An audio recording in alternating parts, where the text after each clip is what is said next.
This story takes place on planet Earth in the solar system in the Milky Way galaxy. Let's discover the adventurous stories of the universe together. Have a good time.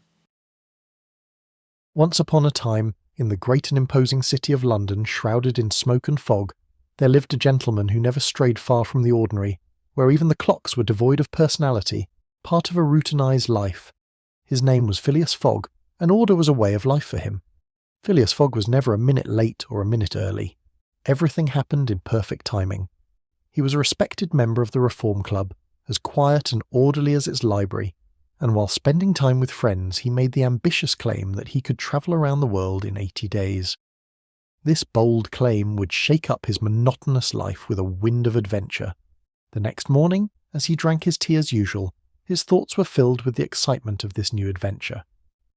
When he called his faithful servant Passepartout to him, the determination in his expression showed that this was no ordinary journey. Without wasting any time, the two left London for Paris. With the first rays of light filtering through the clouds, the steam train, travelling at dizzying speed, carried them to new beginnings. In Paris, after a quick passage through the narrow streets of Montmartre, Fogg and Passepartout boarded a luxury liner sailing eastward. As they sailed across the blue waters, mysterious whispers and excited conversations circulated among the other passengers on board. During the voyage along the Suez Canal, they brooded on the ship's shaded deck against the endless sands of the desert. When they arrived in the magical land of India, they were greeted with eye-catching colours and exotic scents. On the back of an elephant adorned with traditional ornaments, they travelled to ancient temples, but the snake dances, flamboyant marketplaces and mysterious rituals they encountered along the way made their adventure in this ancient and mystical land even more unforgettable. The glittering streets of Hong Kong showed the duo the modern face of Asia.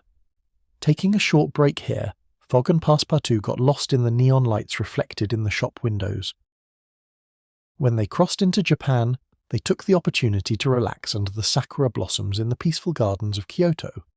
It was one of the most tranquil moments of their adventure, and Passepartout gained new experiences in the mystical atmosphere of the Japanese tea ceremony. With their arrival in the Americas, Fogg and Passepartout faced new challenges on the dusty roads of the Wild West. A dangerous stagecoach chase through the hills tested their courage. As they travelled across the vast plains of America, an attempted robbery on a train ride provided adrenaline-fueled moments. At the end of 80 days, having visited dozens of cities and villages, intermingled with cultures from around the world, Fogg returned to London feeling transformed. Beyond winning the bet, the journey had taught him profound lessons about humanity. When he entered the Reform Club, to the astonished looks of his friends, he had turned over a new leaf as a world traveller. Thus, Fogg's story went down in history not only as a race against time, but also as a journey of inner discovery. Stepping back into the grey streets of London, Phileas Fogg returned with many stories to tell of his adventures, no longer just a clockwork man, but a traveller who knew the depths of the world and humanity.